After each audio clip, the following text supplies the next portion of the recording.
Assalamualaikum warahmatullahi wabarakatuh. Kawan, sebelum Anda memulai aktivitas hari, kita ikuti kajian syarat hikmah Dialog Fajar. Assalamualaikum warahmatullahi wabarakatuh.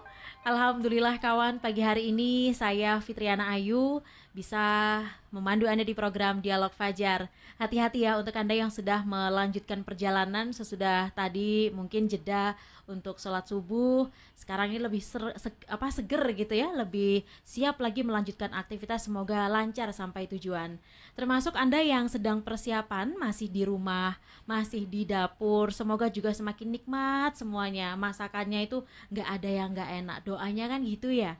Nah, pagi hari ini kawan kita juga masih membahas seputar doa ya. Masya Allah, karena ini menjadi apa ya, perjalanan kita menuju kenikmatan-kenikmatan yang lain begitu ya. Nah, kita perdalam kembali dengan Ustadz Mim Saiful Hadi dari Pesantren Al-Quran Nurul Falah Surabaya. Assalamualaikum Ustadz Mim. Waalaikumsalam warahmatullahi wabarakatuh. Alhamdulillah, doanya sehat Ustadz. Alhamdulillah sehat luar biasa, semangat, Allahu Akbar. Allahu Akbar. Betul. Karena ya itu tadi ya, apalagi kalau pagi identiknya kan doa gitu Ustadz, sebelum memulai aktivitas aja. Selain mendengarkan dialog fajar gitu ya Ustadz ya. Betul pagi sekali. Hari ini kemarin itu ada masih ada dua ya Ustadz ya. Ya, baru ada dua ya. Iya, penghalang doa. Yang mana kita ini jangan sampai makan atau memakai pakaian yang didapat atau tadi itu prosesnya dengan haram, kemudian dolim kepada orang lain. Nah, untuk penghalang doa berikutnya supaya kita ini bisa terhindar gitu Ustadz Mim, apalagi Ustadz? Selengkapnya bersama Ustadz Mim Saiful Hadi. Baik, terima kasih Mbak Ayu, terima kasih kawan-kawan semuanya. Alhamdulillahirabbil alamin, wassalatu wassalamu ala asyrafil mursalin Sayyidina wa habibina wa qurrati ayunina Muhammadin sallallahu alaihi wasallam, amma ba'du. Kawan-kawan sekalian yang dirahmati Allah, sungguh ini sebuah kebahagiaan ya. Saya dapat bertegur sapa dengan Anda semuanya ini dimanapun berada ya. Betul. Meskipun kita tidak pernah bertatap mata itu ya. Belum Ustadz. Ya, belum pernah bertatap mata. Ya, setuju. Saya delete tadi. Saya koreksi, belum pernah bertatap mata, tapi kita telah bertaut hati. Masya Allah, lebih jeru lagi nih Ustaz. Kan Ustaz Umar juga kemarin bahas soal hati ya. Betul, banyak part-part yang halus-halus ya. Walaupun kita belum bertatap mata, sudah bertaut hati. Betul. Maka sesungguhnya kita telah menjadi satu jamaah karena hati kita telah terikat, insya Allah. Apa ikatannya? Ya ikatan dakwah ya. Ikatan keimanan ya. Betul. Ikatan persaudaraan ini. Ini adalah persaudaraan dalam iman ya. Masya Allah. Ini tentu akan lebih lebih abadi ya, lebih murni ya. Betul. Karena kita tidak punya kepentingan apa-apa, tidak punya tujuan apa-apa. Kita semata-mata bertaut hati karena iman kita. Masya Allah. Kita melanjutkan soal rintangan doa. Doa kita akan terintangi oleh apa? Yaitu yang pertama adalah tadi soal makanan yang kita konsumsi, statusnya haram, zatnya haram itu ya. Yang kedua adalah sedang melakukan kezaliman.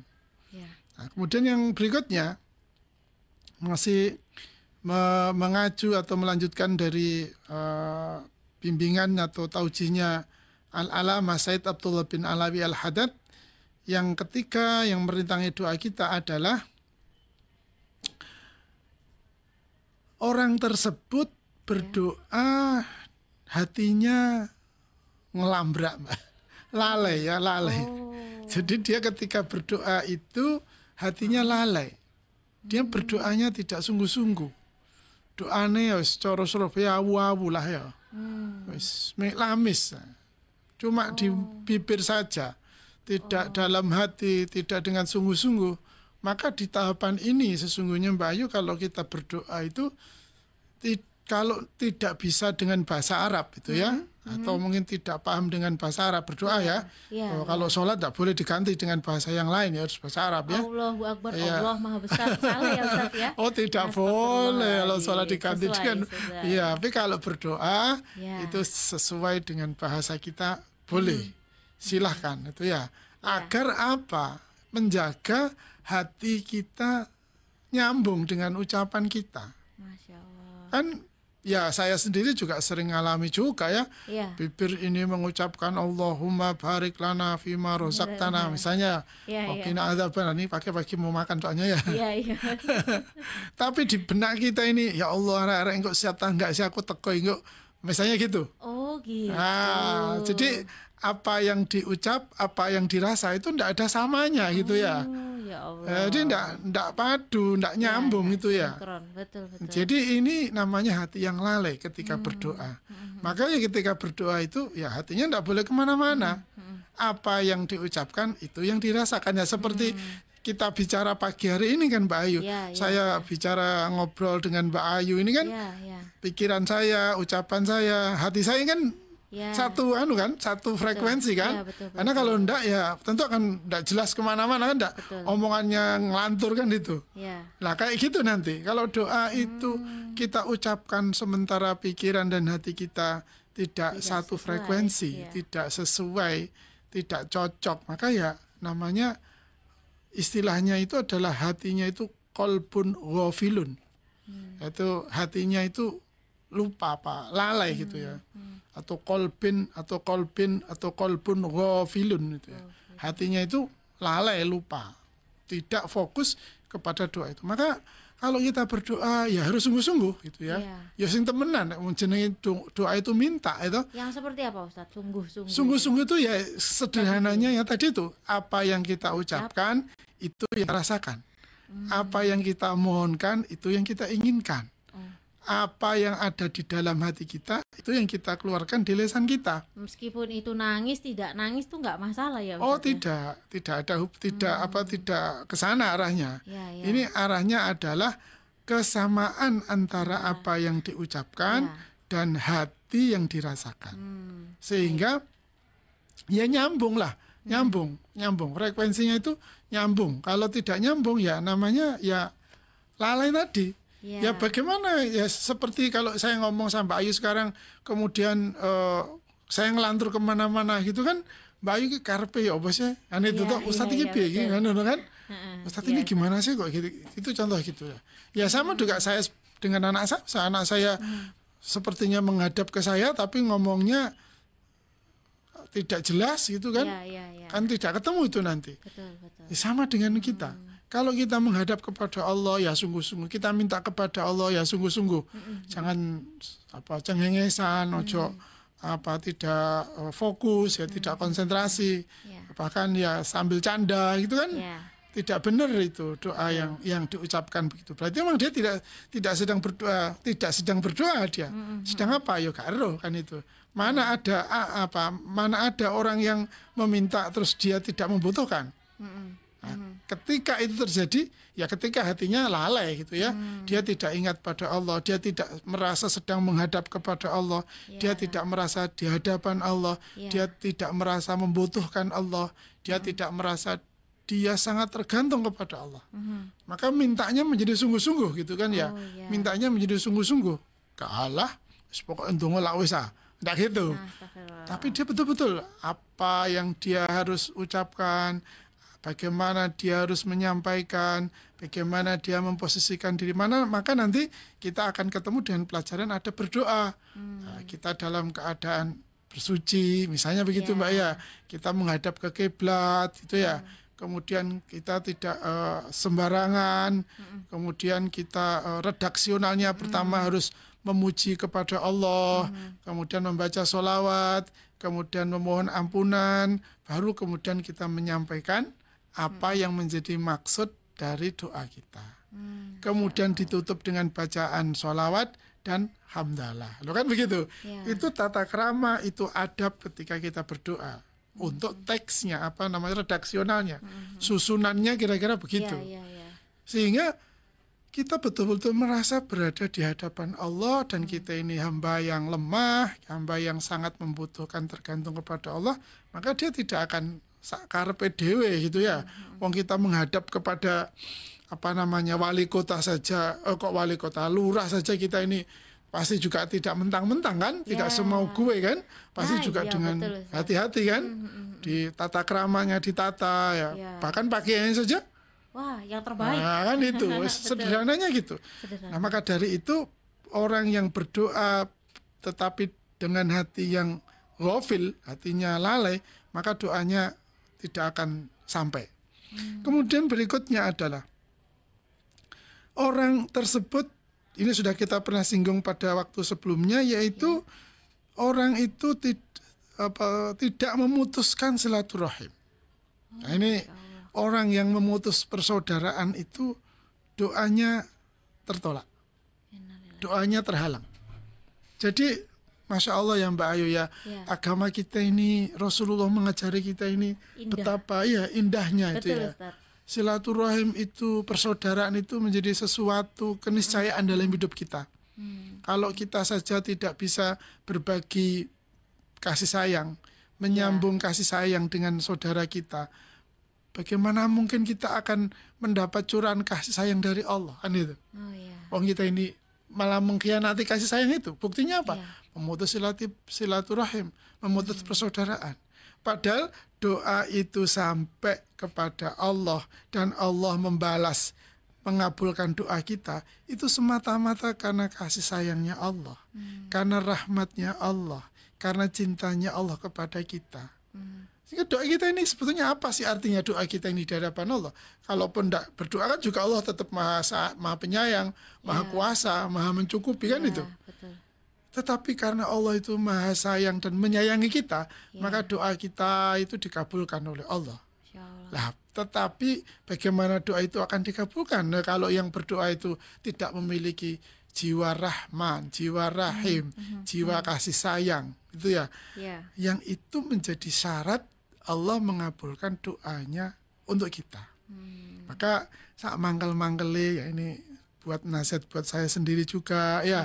Dan buat kita semua tentu, sak mangkel-mangkele karo dulur, sekecewa-kecewanya dengan saudara, semarah-marahnya, sejengkel-jengkelnya dengan saudara, stop, jangan sampai diputuskan silaturahimnya. Kalau kita yang naudzubillah memutus silaturahim, maka doa kita akan terhalang kepada Allah. Ya Allah. Sayang sekali. Dan merasa benar, aku ini yang dizolimi sama saudaraku, misalnya itu gak dulur-duluran, naudzubillah min dzalik. Jangan. Sudah, kalau memang bertemu dia membuat kita kecewa, ya sementara waktu kita ketemu dulu. Ya. Oh, begitu ya Ustaz. Ya, kalau kemudian mau bicara lewat WA itu kira-kira mangkel ya sudah kirim doa saja. Nggak usah ucapan apa-apa, pertanyaan, kalimat, pernyataan, sudah usah. Wis tak tungakno sampean muga-muga selamat dino iki. Titik gitu aja kan. Jadi apapun itu tetap doa ya Ustaz. Tetap doa. Meskipun itu kita yang tersakiti atau kita yang nggak sengaja disakiti atau gimana, itu kita tetap mendoakan ya Ustaz. Betul, ya betul. Allah. Itu wujud kasih sayang kita kan. Iya Ustaz. Agar ketika kita nanti berdoa kepada Allah itu kita tidak terhalang oleh sesuatu kan itu ya. Tidak terhalang oleh sesuatu. Nah, ini apa abot gak ono sing abot enteng kabeh gitu ya. Ya Allah. Egois tadi loh Ustaz, jadi berat Ustaz. Iya. Nah, kemudian yang terakhir adalah doa kita akan terhalang apabila ada rasa benci kepada sesama mukmin dan tidak berbicara dengannya tanpa alasan. Apa nih cara Surabaya nopo iki? Disiwak ya? Oh iya. Ya, itu tidak boleh itu. Tidak boleh, karena itu akan menghalangi doa kita. Ini ada sabda Rasulullah Muhammad SAW yang diriwayatkan oleh Bukhari Muslim, itu dengan tegas Rasulullah melarang kita, la tabaghadu wa la tahasadu wa la tadabaru wa kunu ibadallah ikhwana wa la yakhillu li muslimin ayyahjura akhahu fawqa thalathi layalin. Artinya Rasulullah Muhammad SAW bersabda, janganlah kalian saling membenci, saling mendengki, saling membelakangi, melengos ya cara Jawane ya, saling memutus hubungan Wahai hamba-hamba Allah, hendaklah kalian bersaudara. Seorang muslim tidaklah dihalalkan untuk mendiamkan sesama muslim lebih dari 3 hari. Nah itu. Jadi neng-nengan ini gak boleh lebih dari 3 hari. Wis sak manggal-manggal iku neng-nengan ya wis 2 dino ae gitu ya. Astagfirullahaladzim. Jangan sampai neng-nengan toh Ustaz. Ya, kalau nggak neng mau tambah lebih baik lagi kan. Oh iya, Masya Allah. Tapi karena ada ego tadi nih, akhirnya terjadilah neng-nengan ini. Betul, pokoknya 2 dino kudu mari gitu ya. Iya ya, harus kita hitung ya. Masya Allah. Nah sampai begitu kan Nabi kita mengajari kita agar apa, doa kita sampai kepada Allah. Doa kita tidak ada rintangan yang menghalangi, sehingga kita tidak mengalami kesulitan. Ya apa rek, dongaku gak dikabul-kabul no. Yo ae umane gak sampai kan, itu bisa jadi kan. Nah berarti sampai di sini kita bisa mengoreksi sekarang. Apakah doa kita di kelompok yang pertama dikabulkan oleh Allah dan akan dikabulkannya nanti di akhirat, atau diganti dengan pemberian yang lain, Masya Allah. Atau doa kita memang tidak sampai karena ada penghalang-penghalang tadi yang sudah kita bahas selama dua pagi ini. Nah, semoga ini menjadi ya koreksi kita tentunya. Betul, Ustaz. Karena doa itu sekali lagi kebutuhan kita. Betul. Kita sebagai hamba Allah, sebagai manusia yang lemah, banyak kekurangan, banyak kesalahan, sering melakukan dosa. Maka alangkah bahagianya apabila semua doa kita tersampaikan tanpa ada rintangan dan halangan. Amin ya Rabbal Alamin. Semoga bermanfaat Mbak Ayu ya. Insya Allah, karena sudah tahu tadi cara-caranya sebagai penghalang-penghalang ini harus kita patuhi rambunya gitu ya Ustaz. Iya betul. Terima kasih Ustaz Mim. Sama-sama Mbak Ayu. Dan kita tutup dengan doa kafaratul majelis kawan. Subhanakallahumma wa bihamdika nasyhadu an la ilaha illa anta nastaghfiruka wa natubu ilaik. Demikian dialog Fajar pagi hari ini kawan. Saya Fitriana Ayu dan juga Ustadz Mim Saiful Hadi pamit. Wassalamualaikum warahmatullahi wabarakatuh. Waalaikumsalam warahmatullahi wabarakatuh. Program Dialog Fajar yang baru Anda simak kerjasama Suara Surabaya dan Pesantren Al-Quran Nurul Falah Surabaya, lembaga dakwah yang amanah, profesional, dan berbasis Al-Quran. Pesantren Nurul Falah mencetak guru-guru Al-Quran dengan metode tilawati dan tahfidz Al-Quran. Informasi dan pemberian donasi hubungi 031 828 1278 atau nurulfalah.org. Wassalamualaikum warahmatullahi wabarakatuh.